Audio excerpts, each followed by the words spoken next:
Life is hard, and sometimes that dream becomes cracked, fragmented, broken, but you'll notice that out of those cracks are these, these bubbles and these dots in this life, and it's actually out of our very woundedness that a message of hope is given to others, because people, I think, are really touched the deepest when they hear your story of how you've triumphed over your pain, how you've pressed through your difficulties, and that's what really encourages people. So it's that life that comes out of the brokenness.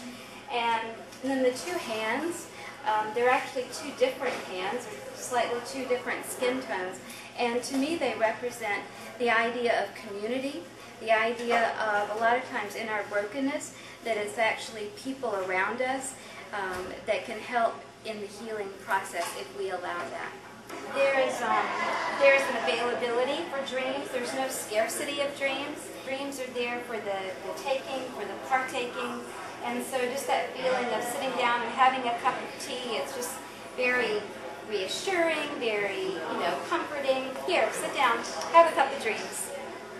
When we begin to tap into our dream and begin to explore our dream and get to a point where we're starting to see that there's this abundance, there's this opening up, and this idea that there's exceedingly abundantly above and beyond all we could ask or think, this overflow, and that our dreams are not stingy, but they're abundant. Everybody's had this experience that you have an idea, you have a vision, you're excited about something, and lo and behold, you start talking to somebody and they have the same idea, the same vision, or one that complements it, and you get to talking and you have this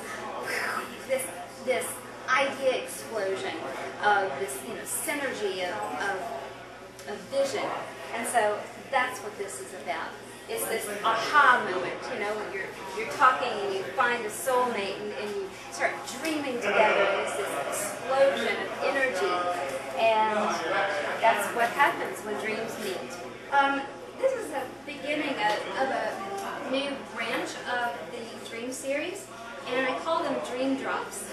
In the process of doing the dream series, I had to, really kind of stop and think that to pursue a dream, it all begins with faith, what you really believe in. But of course she's blindfolded, because the essence of faith is you don't see something. We walk by faith, not by sight. So I put a blindfold on her, and she has blue hair because I wanted to convey this idea of like a superhero, that when we're really walking in faith, really believing in our dream, it's like it transcends us to a higher level where we're able to do things that we normally couldn't do or wouldn't dream of doing. It gives us superhuman abilities. I have Chinese, Japanese, and Korean words, and they are for faith and strength, because throughout these I like to convey the idea that faith and dreams is a language that knows no cultural boundaries. And so this is faith. She is believing in her dream and embracing her dream even though she doesn't see it, and she's boldly taking steps forward in action. When we have this dream, this drop down into our spirits, and we're kind of germinating that dream, there seems to be sometimes this invisible barrier that is almost like a glass ceiling that we just can't seem to quite break through. At the right time, in the fullness of time, suddenly, that there will be this dropping of this fish hook, and there'll be perfect timing, and there'll be a release to that dream. What she's doing is, first of all, she's seated. I believe more can be done in an attitude of rest and an attitude of trust than in frantically running around and pursuing your dream. She has a sash that says dreamer on it.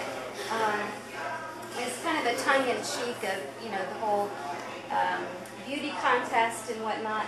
And I thought, you know, how amazing it would be if we had contests that were not based on beauty, but based on people's dreams. And then as you can see, she's juggling.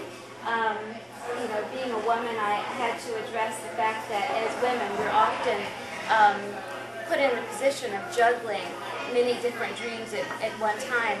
And it's amazing, really, within the human spirit is this ability to do that, to juggle many, many dreams. And so she's the juggler of dreams. Lassoing Dreams tells a story of the importance of community. There's a saying that no man is an island, and this says that no dream is pursued or accomplished on an island or by itself. That there needs to be this networking, this understanding that we should share our lives together, and that in that shared life, in that sense of community, then that's the best way that dreams find their fulfillment. I've noticed that people who are really alive with a dream, that they're passionate about what they're pursuing, that two things happen. One is they have this energy that just like radiates around them, and it's like they spread this contagious disease of dreaming. And it's like, you know, when you're in their presence, you just get caught up, and you just really believe like anything is possible. And so there's this outward radiating. But there's this other thing that happens in the power of dreams, is that to the person who's really living out their dream, living out their passion, or at least pursuing it, that there's an attraction, that things just begin to like appear to them, and so it's this radiating and this drawing. It's like a pulsing, an ebb and a flow of life to the person that is living out their dream or pursuing their dream. She represents the person who is carrying a dream in their heart and their spirit. And if, you know, anyone who's carrying a dream, it's really like you are pregnant with it. That you've conceived this idea and you're just like carrying it. To the person that is carrying the dream, that it has to be protected by two things. One is your actions. What you do can either, you know, help nurture that dream, or it can hinder it. So her hand is on that dream like she's nurturing it, she's protecting it from harm. And then the second thing is it has to be protected in your mind, in your thoughts. And so that's why I've done these curved lines around her head. I know it looks like she's a Madonna figure, but actually the reason I did it was to symbolize the idea of guarding the mind and guarding the thoughts, because really that's where the battle lies, is in our thought life.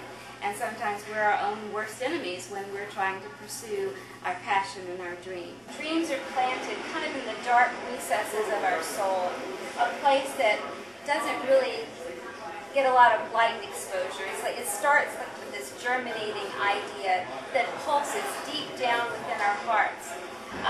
And oftentimes that dream is planted so deeply that it seems like it'll never grow, because there are all these strata of circumstances, of opposition, of difficulties, and it seems like it will never ever happen.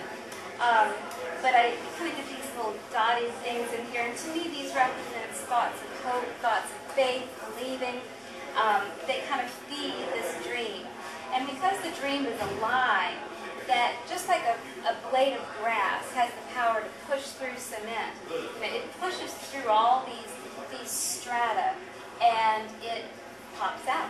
I purposely drew the heads of the little baby dreams with their heads bowed, because I believe, it's my experience, that when a person goes through this process and really watches a dream that's been buried, pressed through the layers of circumstances, that it breeds a real humility, that the dream that gives expression to itself is cloaked in humility and not a pridefulness or an arrogance.